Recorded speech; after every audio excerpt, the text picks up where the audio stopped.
السلام علیکم ورحمۃ اللہ وبرکاتہ۔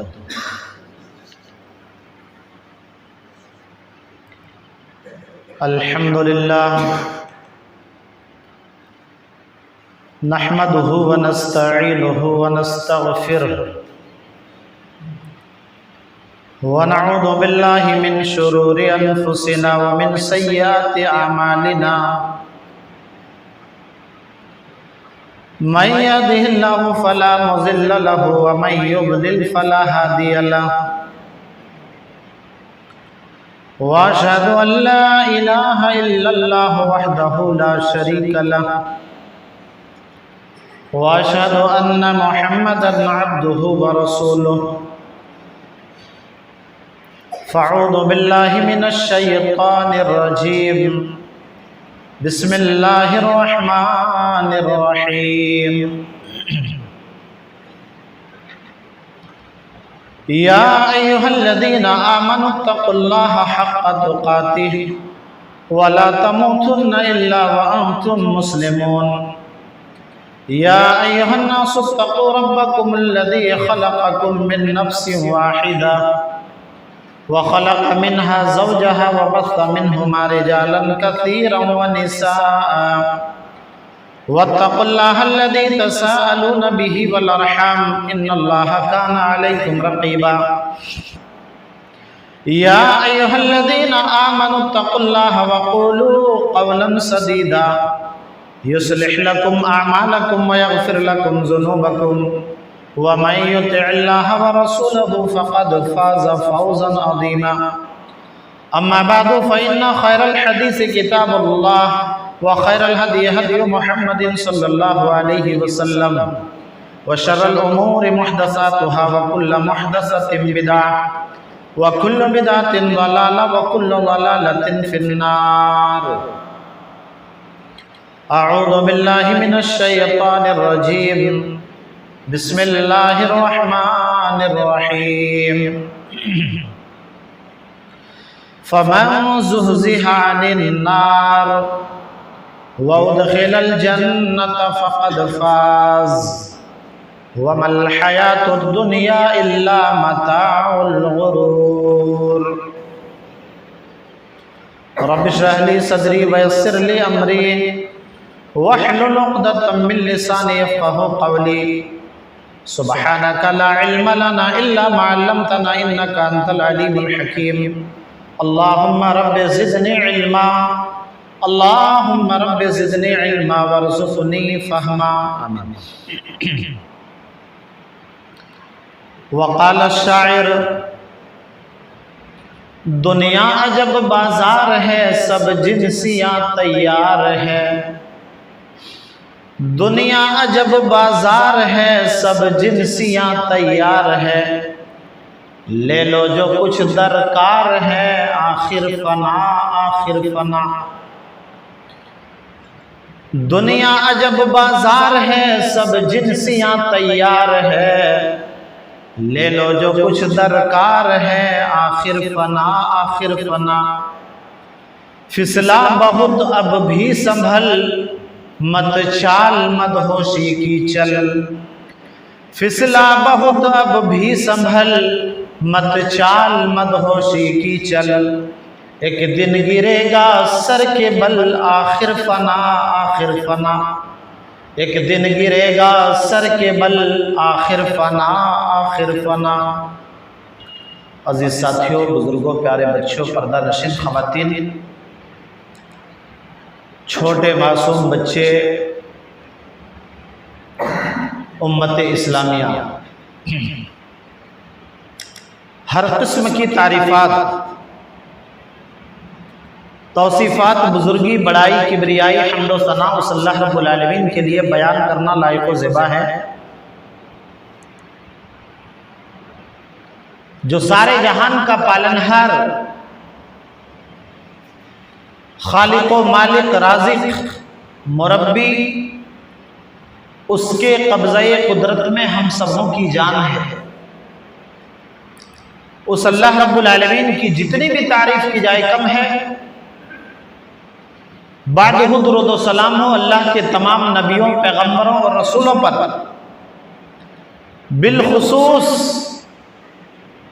ہم سبوں کے آخری نبی احمد مجتبی امام الانبیاء خاتم المرسلین مکہ اور مدینہ کے گلیوں کے سردار جناب محمد رسول اللہ صلی اللہ علیہ وسلم پر اللہم صلی وسلم و بارک علیہ۔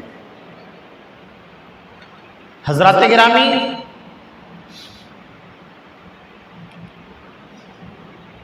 اللہ تبارک و تعالی نے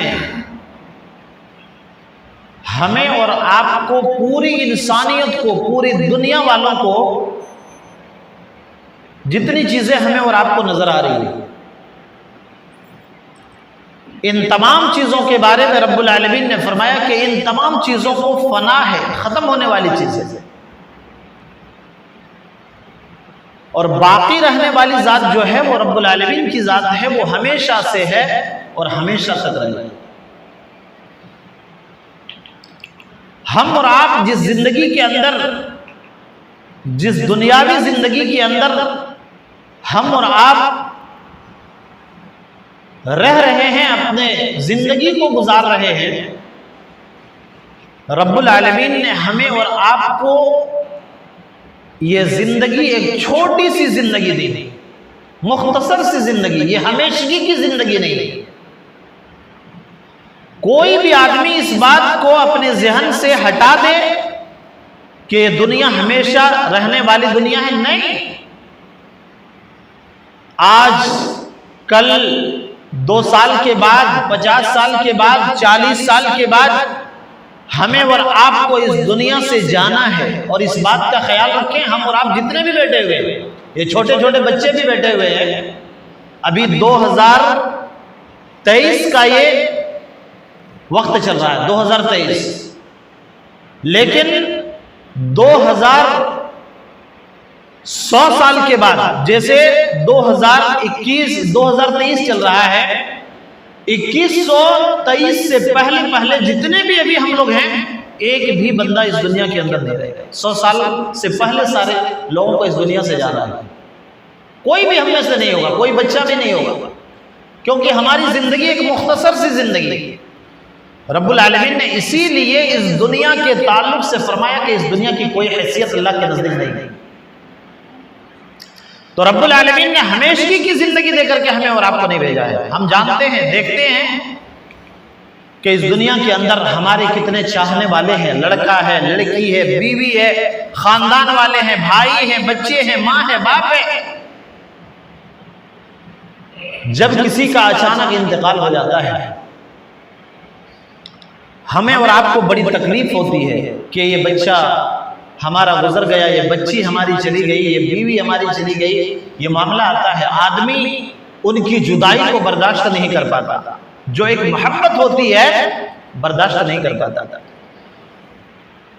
انتقال کرنے والے انسان کی لاش سے، اس کی ڈیڈ باڈی سے لپٹ کر کے اور چمٹ کر کے روتا ہے، یہ دنیا کی حقیقت ہے۔ لیکن آپ کو معلوم ہے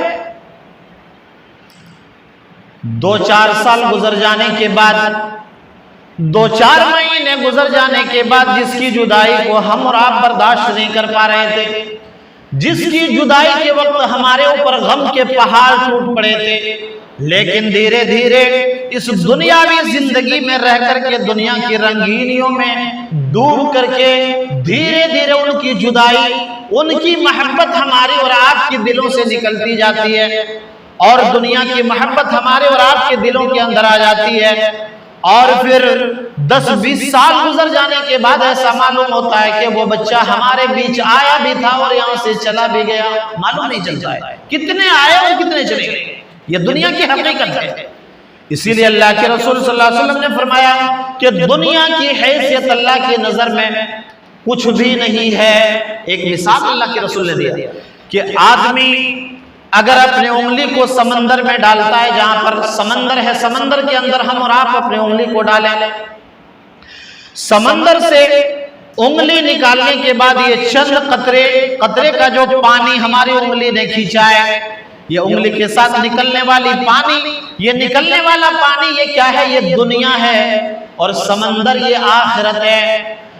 آخرت سمندر آخرت ہے اور یہ دنیا یہ چند قطرے ہیں۔ اللہ کے رسول نے فرمایا جتنی اہمیت سمندر کے مقابلے میں جو حیثیت یہ چند قطرہ پانی رکھتا ہے، اسی طرح سے دنیا کے مقابلے میں آخرت کے مقابلے میں یہ دنیا اتنا ہی حیثیت رکھتی ہے جتنا چند قطرہ پانی سمندر کے مقابلے میں جو حیثیت چند بوند پانی کی ہے، وہی حیثیت آخرت کے مقابلے میں اس دنیا کی ہے۔ اللہ اکبر۔ اللہ کے رسول نے فرمایا لو كانت الدنيا تعدل عند الله جناح بعوضة ما سقى كافرا منها شربة ماء۔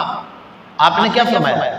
لوگوں سے آپ نے اعلان کر کے فرمایا کہ لوگوں سنو، جس دنیا کے اندر تم جی رہے ہو، جس دنیا کو تم اپنی ہمیشگی کی زندگی سمجھ رکھے ہو، جس دنیا میں ڈوب کر کے، جس کی رنگینیوں میں ڈوب کر کے تو نے اپنی آخرت کو برباد کر دیا ہے، سنو اس دنیا کی حیثیت اللہ کی نظر میں مچھر کے پر کے برابر بھی ہے۔ آپ نے کیا فرمایا؟ لو كانت الدنيا تعدل عند الله جناح بعوضة، اگر دنیا کی حیثیت اللہ کی نظر میں جناح بعوضہ مچھر کے پر کے برابر بھی ہوتا، ما سقا کافرا منها شربۃ ماء، رسول اللہ صلی اللہ علیہ وسلم نے فرمایا کسی بھی نافرمان کو، کسی بھی ناشکرے کو رب العالمین اس دنیا سے ایک گھونٹ پانی تک نہیں پلاتا اگر مچھر کے پر کے برابر بھی اس دنیا کی حیثیت اللہ کی نظر میں۔ اللہ اکبر۔ جس دنیا کے پیچھے ہم بات رہے ہیں، اس دنیا کے پیچھے، اس دنیا کے چکر میں آدمی اپنی آخرت کو برباد کر دیتا ہے۔ ایک مختصر سی زندگی ہے، یہاں کی ساری چیزیں ہماری اور آپ کی تیاری کے لیے رب العالمین نے بھیجا تھا، دنیا میں رہ کر کے دنیا کی تیاری کے لیے نہیں، دنیا میں رہ کر کے آخرت کی تیاری کے لیے ہمیں اور آپ کو بھیجا گیا۔ اس دنیا میں ہم اور آپ جیسا عمل کریں گے اس کا بدلہ ہمیں دنیا میں مل جائے اور نہ ملے آخرت میں تو ہمیں اور آپ کو ملنا ہی نہیں۔ اور آخرت کی تیاری کے لیے، وہاں سے بچنے کے لیے، وہاں کی ذلت و رسوائی سے بچنے کے لیے رب العالمین نے ہمیں اور آپ کو اس دنیا کے اندر پیدا کیا ہے اور موت اور زندگی کو بنایا ہے۔ ہم اور آپ سوچتے ہیں موت اور زندگی کو رب العالمین نے کیوں بنایا، مقصد کیا ہے؟ رب العالمین نے فرمایا، سورہ ملک کو اٹھا کر کے دیکھیں، رب نے کیا فرمایا؟ اللہ رب العالمین نے فرمایا کہ لِيَبْلُوَكُمْ أَيُّكُمْ أَحْسَنُ عَمَلًا، میں نے زندگی کو اور موت کو اس لیے بنایا تاکہ تمہیں جانچا جائے، تاکہ تمہیں پرکھا جائے، تاکہ تمہیں دیکھا جائے کہ عمل کے اعتبار سے تم میں سب سے بہتر کون ہے۔ ایک بات ہو سکتی تھی دنیا میں، اگر اللہ نے نہ بھیجتا اور اگر بندے کو کسی کو جہنم میں کسی کو جنت میں ڈال دیتا تو آدمی کے پاس یہ حجت ہوتی کہ رب العالمین ایک آدمی کو جنت میں ڈال رہا ہے، دوسرے آدمی کو جہنم میں، آخر وجہ کیا ہے؟ ہم پوچھ سکتے تھے۔ رب العالمین نے یہ دنیا بنا کر کے، یہ زندگی اور موت بنا کر کے رب العالمین نے فرمایا تمہیں کل قیامت کے دن پرکھا جائے گا، نیکیوں کی وجہ سے، نیکیوں کے بدولت کون اچھا ہے، کون اچھا عمل کرتا ہے، کون برا عمل کرتا ہے، کل قیامت کے دن تمہیں پرکھا جائے گا، تمہارے نامہ اعمال تمہارے ہاتھ میں دے دیے جائیں گے، تمہیں وہ زمین بھی یاد رہے گی جہاں تم نے رات کی تاریکی میں چھپ کر کے برائی کی تھی، وہ پورا لسٹ تمہارے سامنے آ جائے گا۔ آدمی اتنی برائی کرتا ہے، اگر وہ دیکھ لے گا کیا رب العالمین سے وہ حجت کر سکتا ہے کہ رب مجھے تو جہنم میں کیوں بھیج رہا ہے؟ وہ تو دیکھ لے گا کہ نامہ اعمال بتا رہا ہے کہ ہم جہنمی ہیں، جہنم میں جانے والے۔ میرے عزیز و دوستو، کہنے کا اصل مقصد یہ ہے کہ یہ دنیا کیا ہے، اس دنیا میں رہ کر کے آخرت کی تیاری کرنی، دنیا میں رہ کر کے دنیا کی تیاری نہیں کرنی۔ اور اللہ کے رسول صلی اللہ علیہ وسلم نے فرمایا کہ سب سے بڑا عقل مند، سب سے بڑا ہوشیار آدمی وہ ہے جو موت سے پہلے موت کے بعد کے لیے تیاری کرتا ہے۔ اللہ اکبر۔ ہوشیار وہ ہے، کامیاب انسان وہ ہے جو زندگی میں رہ کر کے آخرت کی تیاری کرتا ہو، زندگی میں رہ کر کے زندگی کی تیاری نہیں۔ سب سے بڑا چالاک ہے کہ ابھی مرا نہیں ہے لیکن موت سے پہلے آخرت کے لیے وہ خزانے جمع کر رہا ہے، نیکیوں کا خزانہ، نیکیوں کا توشہ جمع کر رہا ہے، نیکیاں مہیا کر رہا ہے، پارسل اسی دنیا میں رہ کر کے آخرت کی طرف بھیج رہا ہے، نمازوں کا پارسل، روزوں کا پارسل، صدقہ و خیرات کا پارسل، زکاتوں کا پارسل، حقوق اللہ، حقوق العباد کا پارسل دنیا سے آخرت کی طرف بھیج رہا ہے۔ اللہ اکبر۔ اللہ کے رسول صلی اللہ علیہ وسلم نے فرمایا کہ دنیا کی سب سے آخری منزل قبرستان ہے۔ ہمارا معاملہ ہر بندے کو قبر سے ہو کر کے گزرنا ہے. اور حضرت ابو بکر صدیق رضی اللہ تعالیٰ عنہ کی زندگی کو جب ہم اٹھائیں گے تو پتہ چلے گا کہ جب ان کا گزر کسی قبر کے پاس سے ہوتا تھا اتنا روتے تھے ان کی آنکھوں سے نکلنے والے آنسویں ان کی داڑھیوں کو بھگو دیتے تھے اور ان کے دل سے ان کے سینے سے جہنم کو یاد کر کے قبر کو دیکھ کر کے اتنا روتے تھے کہ ان کے دلوں سے سینے سے بچوں کی بلکنے کی طرح آواز آتی تھی اور ابلتے ہوئے پانی کی طرح ان کی دہاڑے مارنے کی آواز آتی تھی قبر کو دیکھ کر. اللہ اکبر. اسی لیے اللہ کے رسول نے فرمایا کہ دنیا کی سب سے آخری منزل یہ قبرستان اور آخرت کی سب سے پہلی منزل یہیں سے شروعات ہوتی ہے. اور اللہ کے رسول نے فرمایا جو آدمی اس منزل کو آسانی سے پار کر گیا اس کے بعد کے جتنے بھی منازل ہیں اس کے لیے آسان ہو جائے گا. اللہ اکبر. قبر کے لیے تیاری کرنا ہے. قبر کے لیے تیاری کرنا ہے. قبر میں ہمیں اور آپ کو جب اتارا جائے گا قبر میں دفن کرنے کے بعد لوگ ابھی 40 قدم لوٹیں گے, زیادہ دور نہیں. آدمی مردے کو قبر میں دفن کرنے کے بعد 40 قدم لوٹتا ہے, واپس جاتا ہے. اللہ کے رسول صلی اللہ علیہ وسلم فرماتے ہیں مردے کو اٹھا کر کے بٹھا دیا جاتا ہے. مردے سے سوال ہوتا ہے, اسی لیے اللہ کے رسول صلی اللہ علیہ وسلم نے فرمایا استغفروا لأخیکم استغفروا لأخیکم, تم اپنے مردے بھائی کے لیے دعا کیا کرو. قبر کے اندر ہمارے پاس اتنی مہلت نہیں ہے, کسی طرح سے ہم 3 مرتبہ مٹی ڈالنے کے بعد ہم بھاگنے کے چکر میں رہتے ہیں. اللہ کے رسول نے فرمایا استغفروا لأخیکم, تم اپنے مردے بھائی کی ثابت قدمی کی دعا کرو, ابھی اس سے سوال ہوگا. اللہ اکبر. سوال ہوگا, اس سے سوال ہوگا. ثابت قدمی کی دعا کرو اپنے مردے بھائی کے لیے. تو آدمی کو اٹھا کر کے بٹھا دیا جاتا ہے 40 قدم لوٹنے کے بعد. وجہ کیا ہوتی ہے؟ اللہ کے رسول نے فرمایا یہاں تک کہ لوٹنے والوں کی جوتیوں کی آہٹ تک سنا دی جاتی ہے. اللہ یہ عبرت کے لیے ہے, عبرت کے لیے. مردے کو یہ پتا چلے جس خاندان کے چکر میں, جس اہل و عیال کے چکر میں, جس بال بچوں کے چکر میں پڑ کر کے تو نے اپنے آخرت کو برباد کیا تھا, یہ سب کے سب تجھے چھوڑ کر کے واپس لوٹ کر کے جا رہے ہیں. اگر تجھے یقین نہیں ہوتا ہے سن لے, ان کی جوتیوں کی آہٹ تک سنا دی جاتی ہے. سن لے, یہ سب جا رہے ہیں, جوتیوں کی آہٹ تک سنا دی جاتی ہے. یہ عبرت کے لیے. اللہ اکبر. کسی شاعر نے کیا ہی خوب کہا ہے, کچھ قبر کا سونا بھی تجھے یاد ہے غافل. شاعر بڑا ہی بہترین انداز میں کہتا ہے کچھ قبر کا سونا بھی تجھے یاد ہے غافل, کچھ قبر کا سونا بھی تجھے یاد ہے غافل, یہ تکیہ گہوارہ یہ بستر نہ رہے گا. کچھ نہیں رہے گا. کچھ قبر کا سونا بھی تجھے یاد ہے غافل, یہ تکیہ گہوارہ یہ بستر نہ رہے گا. مٹی کا اوڑھنا ہوگا, مٹی کا بچھونا ہوگا, مٹی ڈال کر کے لوگ مٹی ہاتھ جھاڑ کر کے واپس آ جائیں گے. کالی کوٹری کے اندر تجھے اکیلے سونا ہے. اگر تو نے اچھے اعمال کیا ہے وہ عمل تمہارے لیے وہاں پر روشنی بن جائے گی. قبر کے لیے تیاری کیجئے. کچھ قبر کا سونا بھی تجھے یاد ہے غافل, یہ تکیہ گہوارہ یہ بستر نہ رہے گا.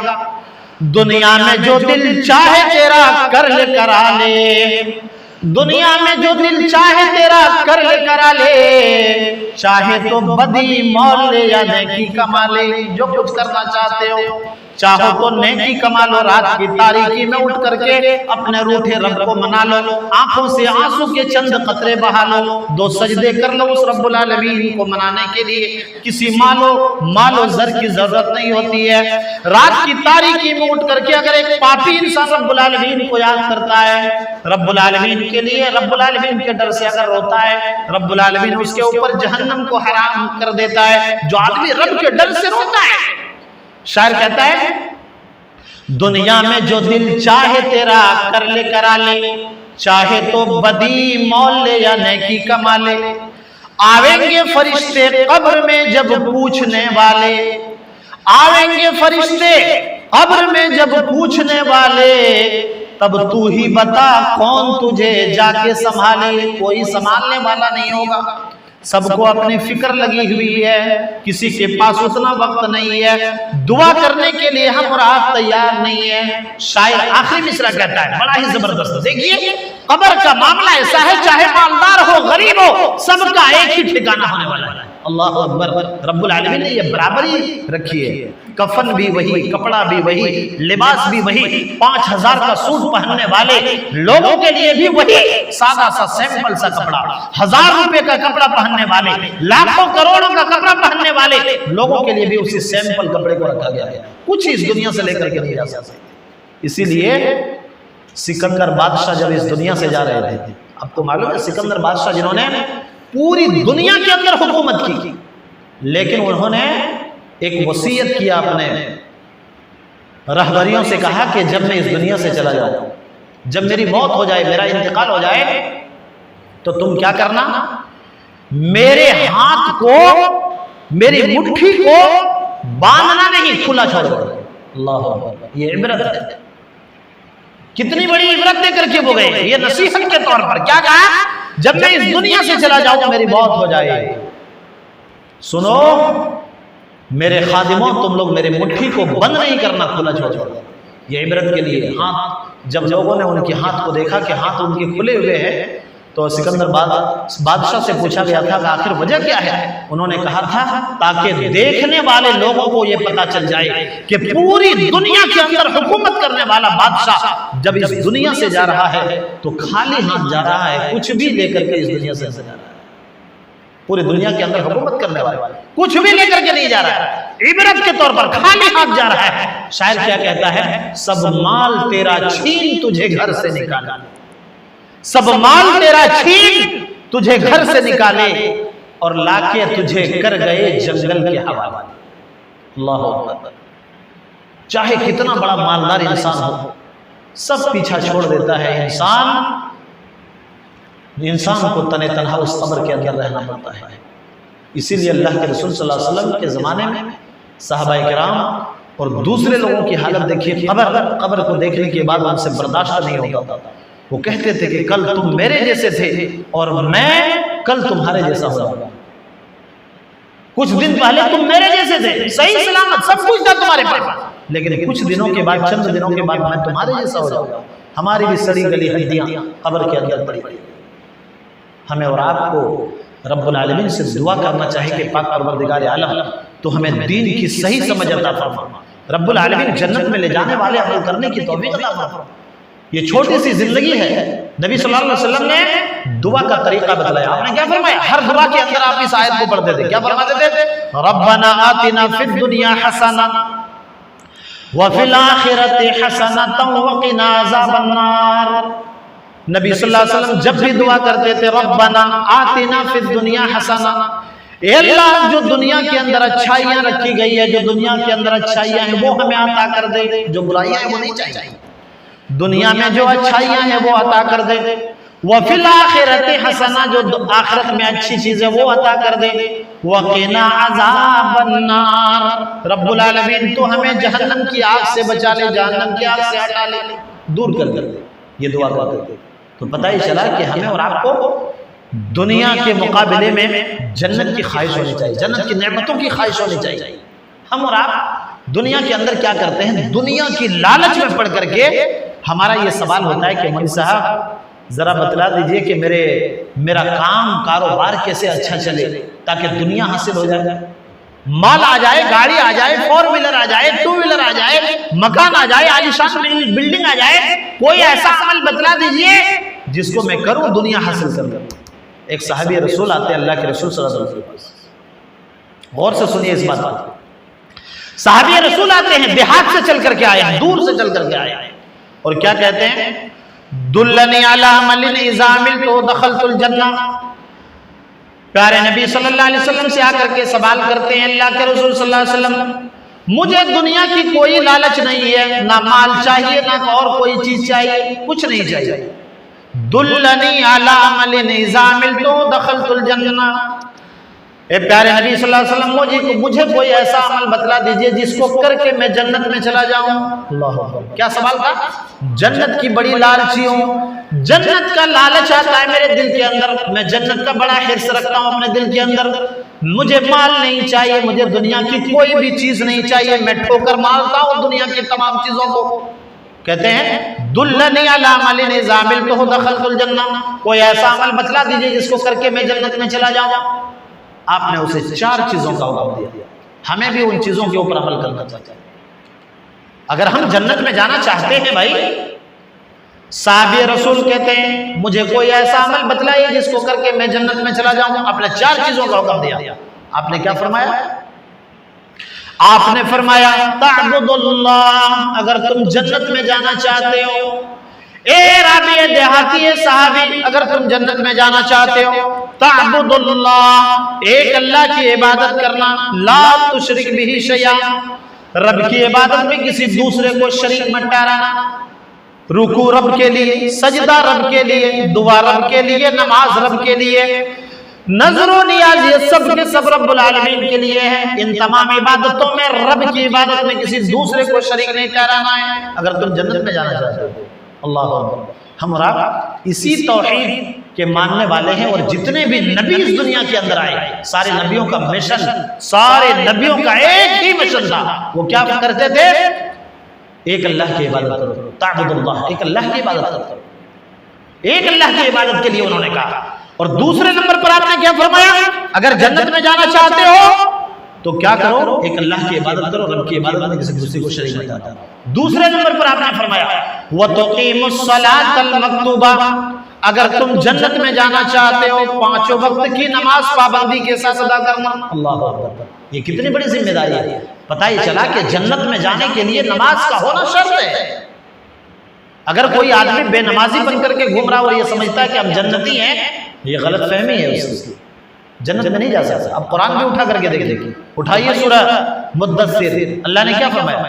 ما سلککم فی سقر قالوا لم نکن من المصلین ولم نکن نطعم المسکین. رب العالمین نے فرمایا کہ کل قیامت کے دن جہنمی انسان کو جب جہنم میں ڈالا جائے گا، جنتی انسان بالا خانوں سے ان سے سوال کر رہے ہوں گے ما سلککم فی سقر، کس برائی اور کس جرم کی وجہ سے تو جہنم میں چلا گئے. ان کا جواب کیا ہوگا؟ جہنمیوں کا جواب کیا ہوگا؟ وہ کیا جواب دیں گے؟ قالوا لم نکن من المصلین، ہم دنیا میں نماز نہیں پڑھتے تھے، بے نمازیوں میں سے تھے. ایک سبب یہ پتہ چلا کہ جہنم میں جانے کا سب سے پہلا سبب کیا ہے؟ نماز کو چھوڑنا. اللہ اکبر. اور دوسری وجہ وہ بتا رہے ہوں گے، اس وجہ کو بھی دیکھ لیں. نماز کے بعد اللہ نے دوسرا حق بھی بتلایا. یہ نماز پڑھنا کس کا حق ہے؟ رب العالمین کا حق ہے. یہ حقوق اللہ ہے، رب کا حق ہے. اس کے بعد رب نے کیا فرمایا؟ وہ کیا جواب دیں گے؟ وَلَمْ نَكُنْ نُطْعِمُ الْمِسْكِينَ، ہم دنیا میں غریبوں کو، یتیموں کو، بیواؤں کو، بے سہارا کو کھانا نہیں کھلاتے تھے. گویا ہم بندوں کا حق مارتے تھے. اللہ اکبر. دونوں چیزوں کو ہم اور آپ یاد کر لیں. حقوق اللہ کو بھی مارتے تھے، حقوق العباد کو بھی مارتے تھے. دونوں کا حق ہم مارتے تھے. رب کا بھی حق مارتے تھے، رب کے بندوں کا بھی حق مارتے تھے. اسی لیے آج کیا ہے وجہ؟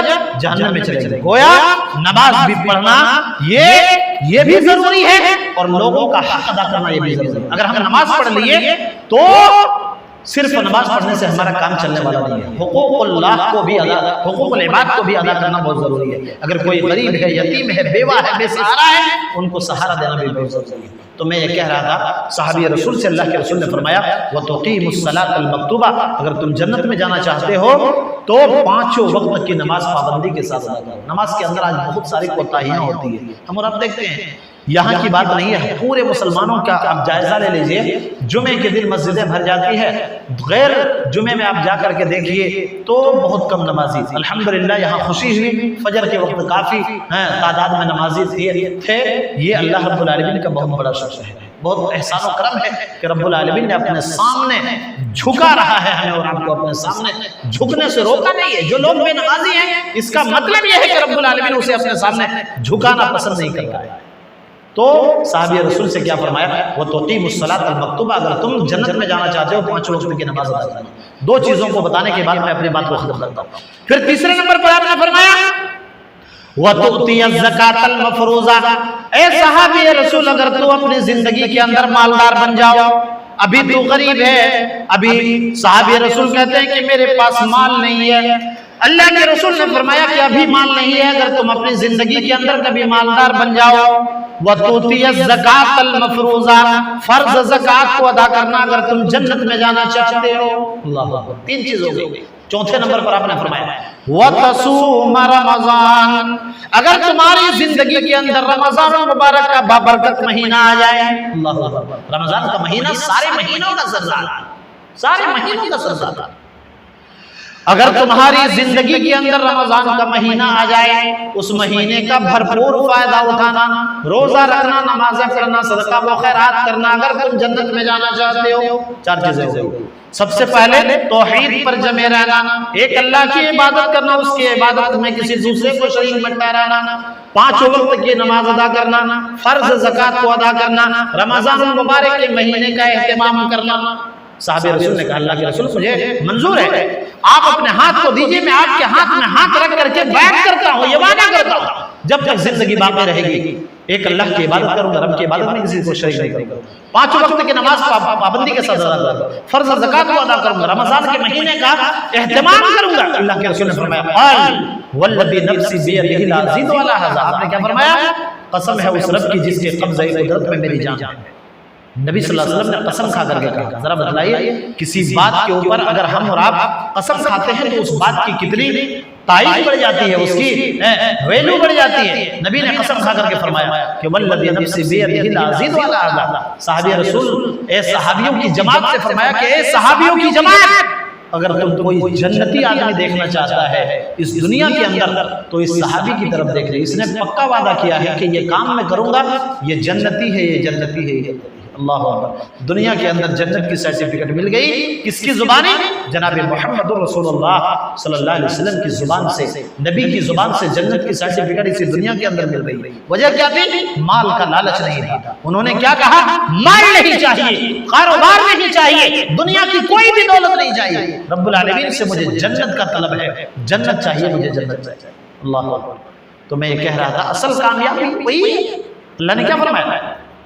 فمن زحزح عن النار وادخل الجنة فقد فاز وما الحياة الدنيا الا متاع الغرور۔ رب العالمین نے فرمایا فمن زحزح عن النار، کل قیامت کے دن جو جہنم سے ہٹا لیا گیا، یہی تو معاملہ ہے۔ فجر میں اگر نماز پڑھتے ہیں جہنم سے بچنے کے لیے، مال رب کے راستے میں خرچ کرتے ہیں جہنم سے بچنے کے لیے، رکوع کرتے ہیں رب العالمین کے سامنے تو جہنم سے بچنے کے لیے، ایک ہی وجہ ہے۔ وجہ کیا ہے؟ جہنم سے بچ جائے، جہنم سے بچ جائے۔ رب نے کیا فرمایا؟ فمن زحزح عن النار، جو جہنم سے ہٹا لیا گیا، وادخل الجنہ، جنت میں داخل کر دیا گیا، فقد فاز، وہ کامیاب ہو گیا، اس کے لیے کامیابی۔ جو جہنم سے ہٹا لیا گیا، جنت میں داخل کر دیا گیا، فقد فاز، وہ کامیاب ہو گیا۔ رب العالمین نے فرمایا وما الحیاۃ الدنیا الا متاع الغرور، دنیا کی زندگی تو دھوکے کا سامان ہے۔ یہ دنیا کی زندگی کیا ہے؟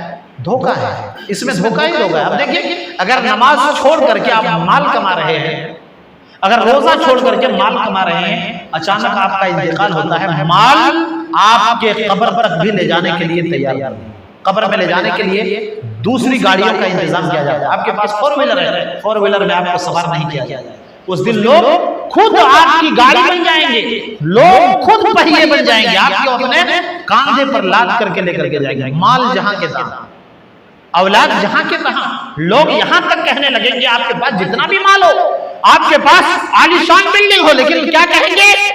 اس شخص کا مرا ہوا، انتقال کیا ہوا 4-5 گھنٹے گزر گیا ہے، ایکسیڈنٹ ہوا 10 گھنٹہ گزر رہا ہے، اب اس کی لاش سے بدبو آنا چالو ہو جائے گا، اسے جلدی سے قبرستان کی طرف لے کر چلیے۔ اللہ اکبر۔ ذرا اندازہ لگائے بڑی محنت سے جس منزل کو ہم نے اور آپ نے بنایا تھا، جس مال کو کما کر کے ہم نے عالیشان بلڈنگ بنائی تھی، اس مکان سے بھی ہمیں نکال کر کے لے جا کر کے قبر کے حوالے کر دیا جائے گا۔ چاہے پیسے آپ کا پورا پیسہ لگاؤ، آپ کے وارث کا وہ مال ہو جائے گا، آپ کو اس گھر میں 2-4 گھنٹے انتظار کرنے کو بھی آپ کو نہیں ملے گا، کیونکہ لاش سے بدبو آنا چالو ہو جائے گا۔ یہ دنیا کا نظام ہے۔ رب العالمین سے دعا ہے کہ اللہ تعالی ہم تمام لوگوں کو کہنے سننے سے زیادہ عمل کرنے کی توفیق عطا فرمائے۔ رب العالمین سے دعا ہے کہ اللہ ہم تمام مسلمانوں کی حفاظت فرمائے۔ اللہ جہاں جہاں پر بھی مسلمان پریشان ہیں، فلسطین کا معاملہ ہمیں اور آپ کو معلوم ہے بھائی، ہم ان کے لیے رو رو کر کے گڑ گڑا کر کے دعا کریں۔ چھوٹے چھوٹے بچے جن کو کچھ پتہ نہیں تھا، لیکن تب بھی ان بچوں کے اوپر یہ ظلم و ستم ڈھایا جا رہا ہے۔ رب العالمین اس کا بہتر بدلہ، کوئی راستہ نکالے، کوئی سبیل نکال دے رب العالمین۔ غیب سے وہ کچھ بھی کرنے والا ہے، وہ کچھ بھی کرنے والا ہے، سمندر میں راستہ بنانے والا ہے وہ رب العالمین۔ وہ رب العالمین کنویں سے بھائیوں کی حسد کے بنا پر کنویں میں حضرت یوسف کو ڈالنے کے بعد، جیل خانے میں ڈالنے کے بعد، وہاں سے نکالنے کے بعد وہ مصر کا بادشاہ بنانے والا بھی ہے۔ اس کے ہاتھ میں ہے، وہ چاہے تو تولج اللیل فی النہار وتولج النہار فی اللیل وتعز من تشاء وتذل من تشاء۔ رب العالمین چاہے تو ایک اچھے خاصے انسان کو، مالدار انسان کو وہ کٹورے پکڑ کر کے راستے پر گھومنے پر مجبور کر دے، اور اگر وہ چاہے تو ایک غریب آدمی کو روڈ پر بیٹھنے والے انسان کو لے جا کر کے کرسی پر بٹھا کر کے اسے سلطنت عطا کر دے۔ یہ رب العالمین کی ذات ہے۔ ہم اس سے امید رکھیں، دعا کریں کہ اللہ، ہمیں امید ہے کہ انشاءاللہ فلسطین کی حالت سدھرے گی، رب العالمین کی غیبی مدد ہوگا، انشاءاللہ مسلمانوں کی جیت ہوگی، یہ ہم ایک کنفرم ہے اور اس میں کوئی شک نہیں ہے، لیکن وقت بدلنے میں دیر ہے۔ رب العالمین ہم سب مل کر کے دعا کرتے ہیں، اللہم انصر اخواننا فی فلسطین، اللہ تو فلسطین بھائیوں کی حفاظت فرما، وہاں کی ماں اور بہنوں کی بیوہ ہونے سے بچا لے اللہ، ورنہ وہاں پر ظلم جن بچوں کے اوپر کیا جا رہا ہے اللہ ان بچوں کو اللہ ان ظلموں سے بچا لے اللہ، تو کوئی سبیل پیدا کر دے۔ ربنا آتنا فی الدنیا حسنہ وفی الآخرۃ حسنۃ وقنا عذاب النار، ربنا تقبل منا انک انت السمیع العلیم وتب علینا انک انت التواب الرحیم، وآخر دعوانا ان الحمد للہ رب العالمین۔ السلام علیکم ورحمۃ اللہ وبرکاتہ۔